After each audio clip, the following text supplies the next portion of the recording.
En Unreal Engine, al igual que en otros motores, los actores son fundamentales porque representan cualquier objeto que puede ser colocable en un nivel y programable. En sí mismo, tienen una gran versatilidad. Puedes utilizar componentes, tienes un abanico amplísimo de interactividad y esto nos permite trabajar con ellos de una manera en la cual vamos a ahorrar mucho trabajo a la larga porque podemos llegar a programarlos para que sean completamente escalables, que puedan generar herencia de unos objetos a otros y sobre todo que estén optimizados para que nuestros juegos o productos puedan llegar a estar en una calidad tanto a nivel de rendimiento como a nivel de resultados. Para ello, lo que vamos a hacer es utilizar ejemplos anteriores como el de la puerta que se abre haciendo clic para ver de qué manera podríamos convertir esto en un actor, cómo puede ser bastante útil y de qué manera podríamos llegar a optimizar sobre todo nuestro juego. Para ello simplemente tenemos que ir al Content Browser, Blueprint Class y ahí seleccionamos el actor. Lo creamos y vamos a empezar a configurarlo. Bueno, los actores tienen una zona que se llaman los componentes, donde nosotros podemos añadirle todos los componentes que nuestro actor vaya a tener. En este caso puede tener una static mesh, una luz, etc. De momento vamos a poner un static mesh y vamos a ir viendo todo lo que hay dentro del editor de Blueprints. Inicialmente, como vemos, tenemos la zona del viewport, que es la ventana que se encarga de enseñarnos todos los componentes a nivel visual que nosotros le estamos poniendo al actor. Luego tenemos la zona de construcción, que esto es una función. Esta función es muy especial porque esta se ejecuta cada vez que el actor se coloca o se actualiza dentro del editor. Es importante tener en cuenta que esta no se ejecuta al empezar o al crearse el actor. Este se está ejecutando en el momento en el que nosotros lo colocamos en el editor. Por lo tanto, lo que está haciendo es precargar información o, en pocas palabras, se ejecuta en el editor para inicializar y configurar el actor antes de que el juego comience.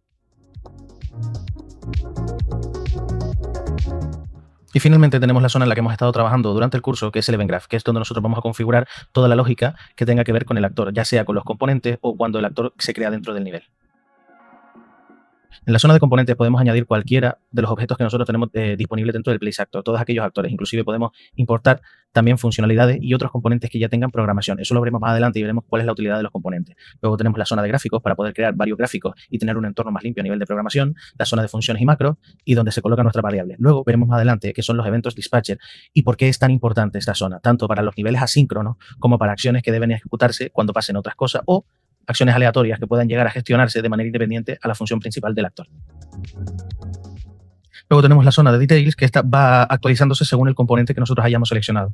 Es prácticamente la parte más fundamental de poder trabajar con todo lo que es relacionado con los actores, ya que este nos permite constantemente ir cambiando todos los valores que nosotros veamos necesarios para poder trabajar. Luego tenemos el compile result, que esto nos va a ir dando confirmación de si el código está bien compilado o si nosotros tenemos errores o vamos a tener avisos por si estamos haciendo algo mal. Luego tenemos la parte superior, que es donde tenemos las diferentes opciones. En este caso, las dos primeras es como en la mayoría de los lugares de Unreal para guardar y buscar cosas dentro del Content Browser, la zona de compilación. Y las demás herramientas las iremos viendo durante el curso y sobre la práctica, porque es la mejor manera de ir aprendiendo y sabiendo para qué funciona. Si se fijan, dentro de los actores nos permiten hacer lo que sería un save and compile. Como constantemente vamos a estar dándole al botón de compilar, en este caso, para nosotros es muy importante que cuando le damos al botón de compilar ya automáticamente se guarde el actor. Así, si hay algún error o se nos olvida y se nos cierra el programa o lo que sea, por lo menos los datos ya se han guardado. El resto de opciones iremos viendo con el tiempo cómo pueden llegar a ser bastante útiles y cómo vamos a acabar usándolas de manera continua. Entonces, tampoco nos preocupemos en intentar entender ahora todo lo que tenemos en pantalla, ya que generalmente sobre la práctica es como mejor se van aprendiendo las cosas. Llega un momento en el que los actores, al igual que los demás gráficos, vamos a tener una gran cantidad de elementos en pantalla y muchas veces vamos a perderlos de vista. Si en algún momento nosotros queremos encontrar esos elementos tanto dentro como fuera del blueprint, tenemos la opción de hacer un Find Results. Esto nos permite, en la opción de la esquina, buscarlo fuera de este blueprint y lo que tenemos dentro es un buscador interno. De esta manera, podemos siempre tener un poco el control de dónde vamos usando una cosa y otra. Les aviso ya con tiempo que generalmente podemos hacer referencias en muchísimos actores en base a este por su relación, porque tienen que ejecutar diferentes códigos. Entonces, siempre acabamos utilizando el find result para saber dónde estamos actuando o dónde se están referenciando nuestras variables. Imaginemos que en algún momento dado nosotros vamos a borrar esa variable, pero esa variable está referenciada en 100 actores distintos. Entonces tendremos que buscar un sustituto para esa variable porque si no vamos a romper el resto del blueprint. Esto es muy importante, pero lo iremos viendo con el tiempo. Luego la parte de arriba son las diferentes opciones con las que nosotros podemos ir tratando. Y el refresh all notes es quizás una también de las partes más importantes que hay aquí. Siempre recomiendo cuando hagamos diferentes cambios en nuestras variables, estructuras, en nuestras funciones, en todo lo que esté dentro de nuestro blueprint, que de vez en cuando terminemos de trabajar, siempre intentemos refrescarlo. De esta manera podemos siempre mantener el código actualizado. Y en la esquina superior, como hemos marcado, tenemos lo que sería la referencia si somos el padre o un hijo, es decir, un sistema de herencia. Esto lo veremos más adelante y veremos lo potente que es.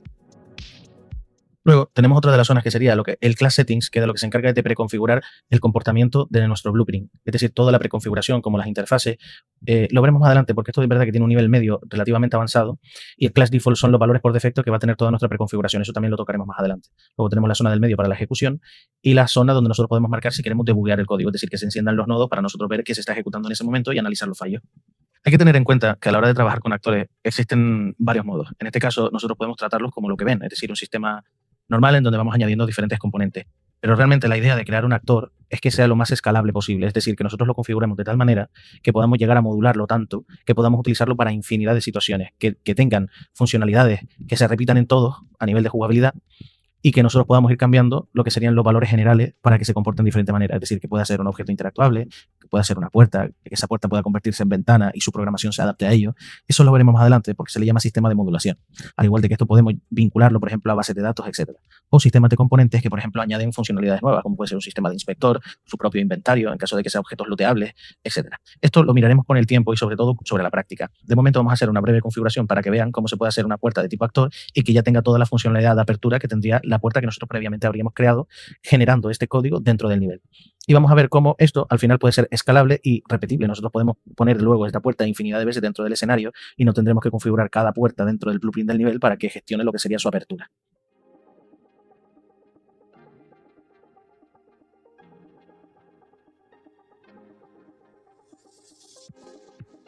En este caso, vamos ahora a gestionar lo que sería el box trigger. Anteriormente, habíamos visto que para poder nosotros interactuar haciendo clic en la puerta, necesitábamos colocar un componente que al nosotros colisionar con él, este activara diferentes eventos o funciones. Estos se llaman box colliders. Son elementos trigger que nos permiten activar eventos en su colisión.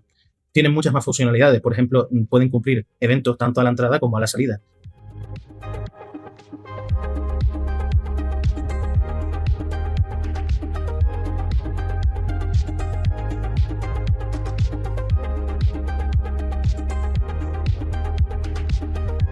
Justo como estábamos comentando, tenemos una zona, si seleccionamos el componente de Box Collision, tenemos una zona en la que tenemos todos los eventos que pueden llegar a cumplir. Hay infinidad de eventos que pasan y cada uno tiene un significado y una función específica. No los vamos a dar todos ahora mismo, sino durante el curso y el resto del curso de nivel medio y avanzado iremos viendo todas las funcionalidades que podemos llegar a tener. Tengan en cuenta que aquí hay funciones incluso para cuando nosotros tenemos juegos móviles, cosa que nunca vamos a utilizar en juegos que van para plataformas como PlayStation, Xbox, PC, al igual que otras plataformas y otras consolas.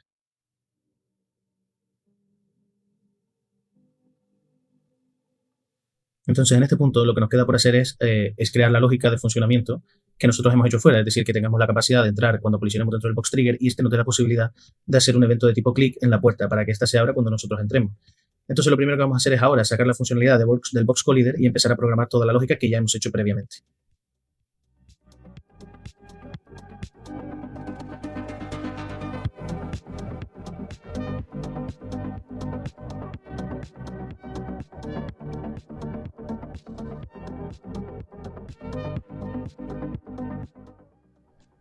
Antes incluso de empezar a programar lo que sería la lógica, lo que vamos a preparar es el elemento constructor, para que nosotros podamos modificar diferentes aspectos de nuestros componentes desde el editor. Esto nos dará mucha flexibilidad a la hora de nosotros preconfigurar nuestros componentes y sobre todo nuestro actor sin tener que estar entrando continuamente dentro del blueprint para poder hacer esas modificaciones.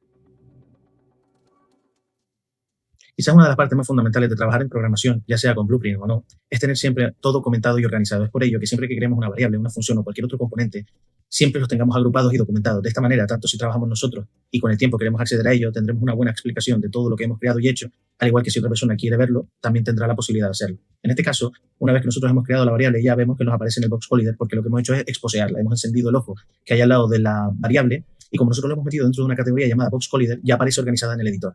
De esa manera, no solo generamos una organización para nosotros dentro del código, sino que encima en el editor ya viene bien organizado para que tengamos una accesibilidad mucho mejor. Hay diferentes elementos dentro de los actores que para el jugador final nunca lo va a ver. Pero claro, cuando nosotros estamos desarrollando, nosotros necesitamos muchas veces visualizar cuándo se va a ver o no se va a ver diferentes elementos, como por ejemplo sería el box trigger, para saber cuándo nuestro jugador está entrando dentro de las delimitaciones que nosotros hemos hecho. Es por ello que nosotros siempre intentamos configurar lo que sería el hidden in game para tener acceso a visualizar o no a nivel de debug todo lo que serían los componentes que a nivel jugable no se van a ver. De esa manera siempre tendremos un ejemplo de cómo va a comportarse todo nuestro elemento y dónde pueden llegar a estar posibles errores en el futuro.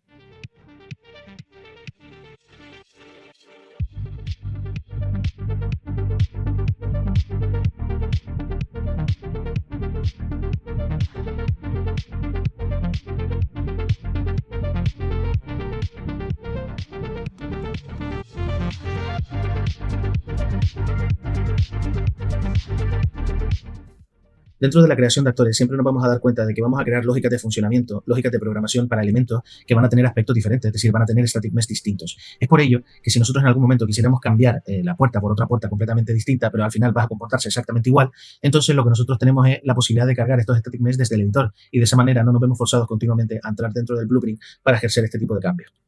Todo lo que nosotros estamos viendo aquí son fundamentos de introducción. Realmente, a nivel profesional, esto escala muchísimo más, ya que podemos utilizar sistemas de bases de datos con información predefinida para nosotros seleccionar nuestra puerta a través de un desplegable. Pero claramente eso lo iremos viendo con el tiempo y durante el curso, y también lo iremos viendo y maneras avanzadas de, por ejemplo, cargar objetos de manera síncrona en los cursos de nivel medio y avanzado. De momento, en este curso solo vamos a verlo un poco por arriba, les explicaré cómo son los nodos, pero no lo vamos a ver en profundidad porque queda muy adelantado a todo lo que nos queda por ver.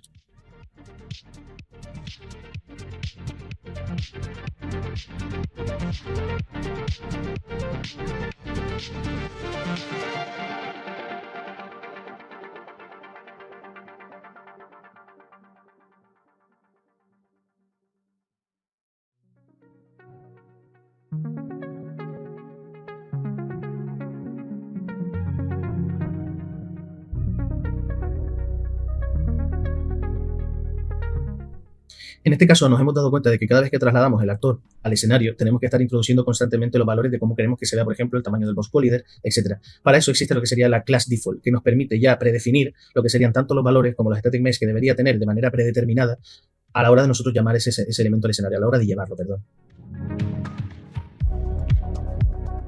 Que nosotros pongamos sistemas predefinidos también es algo muy útil, porque si empezamos a hacer cambios cuando tengamos muchísimas opciones de personalización y queremos volver a los valores predeterminados para ver dónde nos hemos equivocado, si la hemos liado, por lo que sea, es muy interesante, porque si lo cambiamos, como hemos visto, le damos a la flechita y ya se va a colocar con los valores que nosotros hemos predefinido. De momento, aquí yo creo que va a quedar la primera clase sobre actores, donde hemos visto ya muchas cosas, y ya en las siguientes empezaremos a trabajar un poco más sobre toda la funcionalidad que tiene este mismo. Esto puede ser increíblemente escalable y puede llegar a ser muy, muy complejo cuando tengamos actores que hagan muchas cosas a la vez, pero eso lo iremos viendo con el tiempo. Así que nos vemos en la siguiente clase. Hasta luego.